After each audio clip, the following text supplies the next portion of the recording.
السلام عليكم ورحمة الله. أنا أبو بكر الصديق.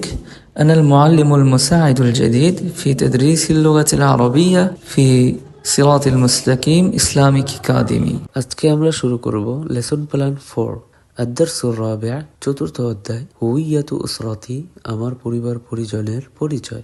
আসসালামু আলাইকুম, আপনার উপর শান্তি বর্ষিত হোক।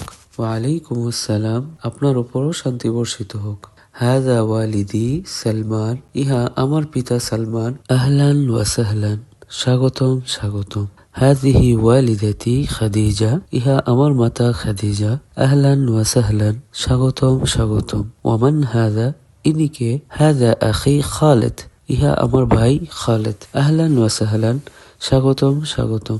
মা'আস সালামা, শুভ বিদায়। মা'আস সালামা, শুভ বিদায়। আর পরবর্তী পেজে রয়েছে আদ-দারসুল খামিস, পঞ্চম অধ্যায় আদ-দামাইরু, সর্বনাম। জেনে রাখা আবশ্যক যে আরবি ভাষায় পুরুষ লিঙ্গের জন্য একরকম শব্দ এবং মহিলাদের জন্য আরেক রকম শব্দ। আনা, আমি, পুরুষ এবং মহিলা উভয়ের জন্যই আনা, আমি। পুরুষের ক্ষেত্রে আনতা, তুমি।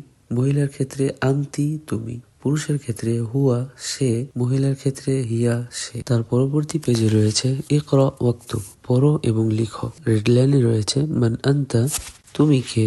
আনা জাইদুন, আমি জায়েদ। হাল আনতা তালিবুন, তুমি কি ছাত্র? নাম আনা তালিবুন, হ্যাঁ আমি ছাত্র। তার পরবর্তী রেড লাইনে রয়েছে মান হুয়া, সে কে? হুয়া আহমদ, সে আহমদ। আহুয়া মুদাররিসুন, সে কি শিক্ষক? নাম হুয়া মুদাররিসুন, হ্যাঁ সে শিক্ষক। তার পরবর্তী রেড লাইনে রয়েছে মান আনতি, তুমি কে? আনা মারিয়ামু, আমি মারিয়াম। আনতি তালিবাতুন, তুমি কি শিক্ষার্থী? নাম আনা তালিবাতুন, হ্যাঁ আমি শিক্ষার্থী। তার পরবর্তী রেড লাইনে রয়েছে মান হিয়া, সে কে? হিয়া ফাতিমাতু, সে ফাতেমা। হাল হিয়া তালিবাতুন, সে কি শিক্ষার্থী? লা হিয়া মুদাররিসুন, না সে একজন শিক্ষিকা। তার পরবর্তী পেজে রয়েছে আজিব আনিল আসিলাতিল আতিয়াতি, নির্মুক্ত প্রশ্নের জবাব দাও। মান আনতা, তুমি কে? মান আনতি, মহিলাকে প্রশ্ন করা হলে তুমি কে? মান হুয়া, সে কে? মান হিয়া, সে কে? মান হুয়া, সে কে? মান হিয়া, সে কে? এখানে বলা বাহুল্য পুরুষ এবং মহিলা উভয় জিন্সের জন্য উভয় রকমের শব্দ ব্যবহার করা হয়েছে। যেমন পুরুষের ক্ষেত্রে আনতা, মহিলার ক্ষেত্রে আনতি। পুরুষের ক্ষেত্রে হুয়া, মহিলার ক্ষেত্রে হিয়া।